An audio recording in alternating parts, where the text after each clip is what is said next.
आज का हमारा विषय है छंद। तो यह जो है व्याकरण का एक महत्वपूर्ण अंग है। बिना इसके जो है हिंदी व्याकरण या काव्य साहित्य जो है वो अधूरा है। बिना छंद के कोई कविता या कोई काव्य यह पूर्ण हो, यह हो नहीं सकता। तो छंद जो है ये 10th 11th 12th खास करके 11th और 12th के 11वीं 12वीं के बच्चों के लिए बहुत उपयोगी है, जो उनके पाठ्यक्रम में रखा गया है। तो आइए आज हम जानते हैं कि छंद का क्या महत्व है हमारे काव्य साहित्य में। आपको हम बता रहे हैं कि हिंदी साहित्य को जब दो रूपों में बांटा गया, गद्य और पद्य, तो पद्य साहित्य में कवियों ने जो है आचार्यों ने छंद का सहारा लिया और अपनी भावनात्मक अभिव्यक्ति को व्यक्त करने के लिए अपने शब्दों को छंद में बांध करके जो है इसका वर्णन किया। कवियों ने अपनी भावनाओं को अब जो है एक छंद के माध्यम से उसको बांध करके एक कड़ी में सृजित करके अपने वक्तव्य को अभिव्यक्त करने का प्रयास किया, वही छंद है।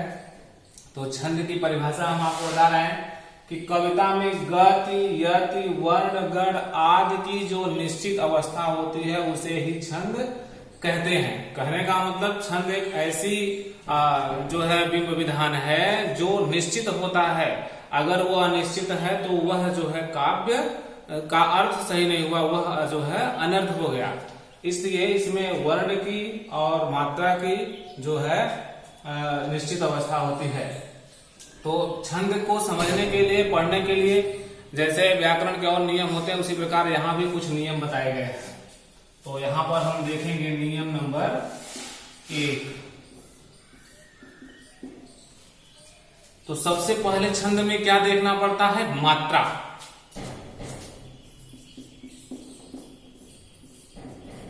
मात्रा देखते हैं।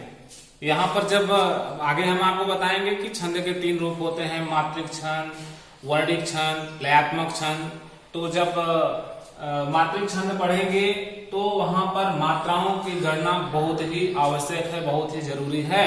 नहीं तो ऐसे ही जो कवि रचना कर दे कोई तो वह निराधार होगा, वह राष्ट्रीयकृत मान्य सर्वमान्य नहीं होता। इसलिए हर लोगों की या प्रत्येक लोगों की जो कविता होती है वो राष्ट्रीयकृत नहीं होती, क्योंकि वह छंदयुक्त नहीं होती। तो जो स्वच्छंद विचार होते हैं वहां छंद का प्रयोग नहीं किया जाता, वो कविता नहीं कही जाती। तो यहाँ पर मात्राओं का गणना कैसे करते हैं? मात्रा जो है सीधे तौर पर बता दें कि जो झटके से कही जाए या तुरंत खत्म कर दिया जाए कोई बात, वहां पर जो है लघु होता है। और जो बात खींच करके कही जाए, देरी से कही जाए, वहां पर जो है दीर्घ गुरु होता है। तो मात्रा में जो है 2 होते हैं। पहला होता है जो है वो लघु। मात्रा के 2 रूप होते हैं, जिसमें पहला होता है लघु। तो लघु मात्रा कौन कौन से होते हैं? पहला देखा जाए अ, ई, उ, री और एक मान लीजिए ये सब जो है ये लघु होते हैं। लेकिन अभी कोई कह दिया जाए कि क, प, ग, अगर कोई आधा अक्षर है तो यह जो है इसका कोई मात्रा नहीं होता है ना। तो ये जो है इसका कोई मात्रा नहीं होता। और अगर चंद्र बिंदु है तो इसका भी लघु भी होता है, जिसको किससे हम जो है दर्शाते हैं अंग्रेजी भाषा के आई से, कि यह जो है एक मात्रा है। इसको 1 भी कह सकते हैं, आई भी कह सकते हैं। ये जो है लघु में होते हैं। अर्थात जहां पर मैंने बताया कि झटके से कोई बात कही जाए वहां पर क्या होता है? लघु होता है। जैसे अभी हम कहते हैं सिर, तो ये सिर जो है तुरंत खत्म हो गया कह करके, तो यहां पर क्या होगा? ये लघु ही होगा। तो यहां पर केवल जो है एक मात्रा यहां, एक यहां, केवल 2 ही होगा। इसी प्रकार से मात्रा का जो दूसरा रूप है वो है गुरु। तो लघु के बाद गुरु। यहां पर झटके से तुरंत खत्म कही जाने वाली बात थी, लेकिन यहां पर क्या है कि जो बात देरी से कही जाए, खींच कर कही जाए, लंबे समय तक कही जाए, वहां पर जो है गुरु होते हैं। इसको अंग्रेजी भाषा की यश से हम दर्शाते हैं, है ना। ये आई से और ये यश से। इसका जो है क्या होता है? जो अक्षर या वर्ण, स्वर, या तो जो है आ, ई, ऊ, ए, ओ, औ। 1 2 3 4 5 6 7। तो ये जो है क्या है, ये गुरु है, क्योंकि ये देरी से कहे जाने वाले जो है स्वर हैं। इसके साथ साथ क्या होते हैं, एक होता है अनुस्वार और एक होता है विसर्ग। तो ये अनुस्वार और ये विसर्ग जो है ये गुरु में होते हैं। छंद को पढ़ने का पहला नियम मात्राओं पर ध्यान देना है कि किन जो है स्वरों से, किन जो है अक्षरों से या स्वरों से कौन सी मात्रा का गणना हो रहा है। तो यहाँ पर इन सब से जो है लघु और इन सब से जो है गुरु। इसको किससे हम दर्शाते हैं, यश से, है ना। और ये ध्यान देने की जरूरत, जहां पर आधे अक्षर होते हैं या जिसके नीचे हलंत होता है उसका कोई मात्रा नहीं होता। ये अब जो है मात्राओं का ज्ञान हो गया। दूसरा नियम है चरण या पाद। ये बहुत आसान है। इसमें देखना ये होता है कि वो दोहा है कि सोरठा है कि चौपाई है, जो भी है उसमें देखना होता है कि कितने चरण होते हैं। तो प्रत्येक छंद में जो है 2 चरण, 4 चरण या 6 चरण होते हैं। तो वैसे मात्रिक छंद में जो है अधिकतर देखने को मिलता है कि 2 चरण सममात्रिक छंद है या अर्धसममात्रिक या विषम मात्रिक छंद है, तो उसमें जो है 4 चरण होते हैं, है ना। जैसे सोहत ओढ़े पीठ पट श्याम सलोने गार और मनो नीलमल शैल पर आत पर्यो प्रभात। तो ये जो है चरण और पाठ की बात थी, जिसमें 4 चरण होते हैं। तीसरा नियम है यति व विराम। यह जो है छंद के परिचय के साथ साथ हम नियमों को बता रहे हैं। तीसरा है यति व विराम। यति का मतलब होता है रुकना। जब हम किसी कविता को पढ़ते हैं, किसी काव्य को पढ़ते हैं, तो उस कविता को पढ़ते समय जो है कहाँ हमको विराम लेना है, कहाँ रुकना है, हमारी लय जो है बराबर बनी रहे, ये ध्यान देखना होता है कि हम कविता को पढ़ते समय कहाँ रुके, है ना। जैसे मान लीजिए हम कोई दोहा ही कहते हैं कि विनयन मानत जलधि जड़, वहां पर अल्प विराम लग गया या अर्ध विराम लग गया तो हम रुक गए। गए 3 दिन बीत, तो वहां हम जो है विराम लगा देंगे। तो ये यति और विराम जो है दोनों एक ही शब्द है। तो कविता को पढ़ते समय हम कहाँ पर रुकते हैं, कहाँ विराम लगता है, यह ध्यान देना जरूरी होता है। और चौथा होता है गति। गति का मतलब होता है कविता को पढ़ते समय कोई अवरोध न हो। कविता को पढ़ते समय कोई अवरोध न हो। कहने का मतलब कवि जब कोई कविता का पाठ करता है या पाठक कोई पाठ करता है तो उसकी गति जो है, उसकी गतिशीलता जो है बनी रहे। ऐसा नहीं कि गति एकदम अवरुद्ध हो जाए और उसका जो है जो शैली है, जो तुक है, जो लय है, वो जो है टूट जाए, वो तार टूटे नहीं।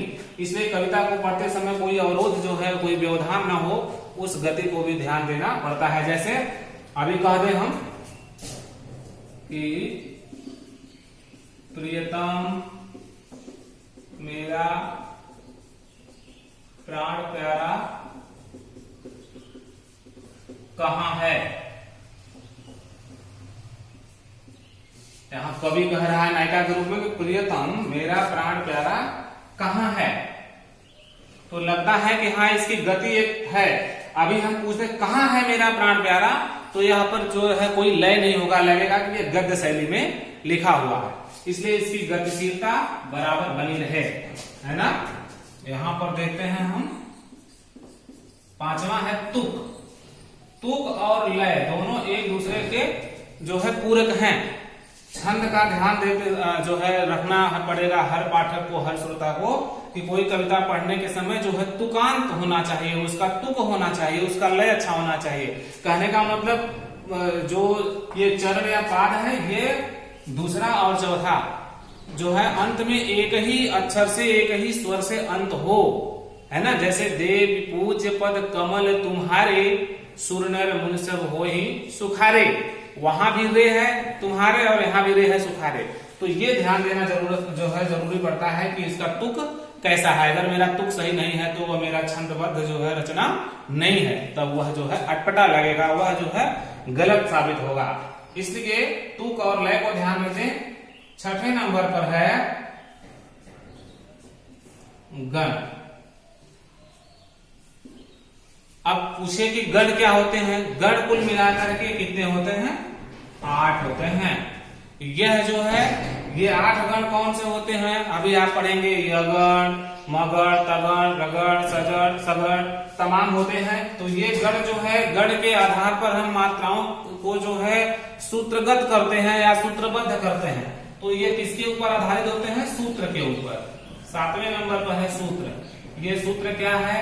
य माता राज भान सल गा। वैसे तो मेरा यहीं पर भानस तक हो जाता है 8।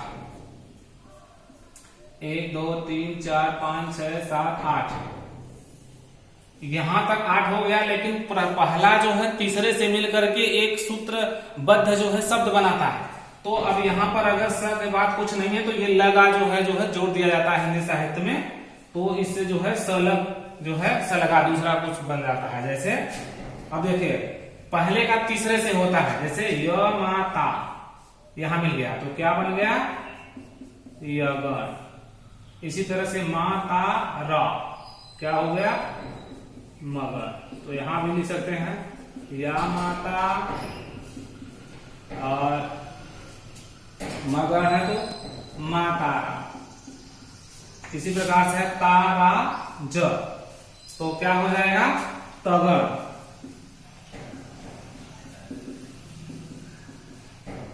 तो ये जो है सूत्रबद्ध हो गया या सूत्रगत हो गया है ना। और ये क्या बन गया? आपका गण बन गया। और यहां पर क्या हम लिखेंगे? कितनी मात्राएं हुई। अब देखिए इन्हीं गण जो है, ये गण जो है 8 हैं। इन्हीं गणों से हम जो है इस मात्रा को पहचानते हैं। जैसे यह है, मैं पहले बताया था कि जो आ है यहाँ पर ये क्या है? गुरु है ये सब। तो यहाँ पर या है तो ये गुरु हो जाएंगे। म पर आकार है तो ये भी गुरु हो गए।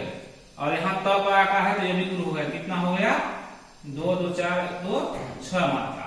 और यही हाल यहाँ पर भी 2 2 4 2 6। क्यों 6 हो गया? क्योंकि यहाँ पर आकार है, यहाँ पर आकार, यहाँ पर आकार, ये गुरु हो गए। तो कहने का मतलब इसी तरह से पहले का तीसरा कर लेंगे। राज भा कर लेंगे, ज भा न कर लेंगे, भा न स ल कर लेंगे। इसी प्रकार से इसको आप अपने से भी कर सकते हैं। तो कहने का मतलब ये छंद का परिचय, छंद के नियमों को हम जान गए। इसके आधार पर हम जो है आगे के छंद को पढ़ेंगे, चाहे मात्रिक छंद हो, चाहे वर्णिक छंद हो, चाहे लयात्मक छंद हो। आपको ध्यान रहे कि मात्रिक छंद में जो है मात्राओं की गणना होती है, वर्णिक छंद में जो है वर्णों की गणना होती है। लेकिन जब लयात्मक छंद पढ़ते हैं तो उसमें न मात्राओं की गणना होती है, निश्चित मात्रा होती है, और न ही वर्णों की, बल्कि उसमें लय देखा जाता है। जैसे बीती विभावनी जागरी, अंबरपन घट में डुबो रही, ऊषा घट तारा घट ऊषा नागरी, कुल कुलसा बोल रहा, किसले का अंचल डोल रहा। तो कहने का मतलब ये लयात्मक छंद है। इसमें न कविता, न तो मात्रा पर ध्यान है, न तो वर्ण पर। तो वो बाद में देखा जाएगा। अभी तक जो है ये छंद परिचय आप देखेंगे। अब हम आगे के जो कालांश में हम मात्रिक छंद पढ़ेंगे और वर्णिक छंद पढ़ेंगे। और मुझे उम्मीद है कि आपको नियम समझ में आ गया होगा।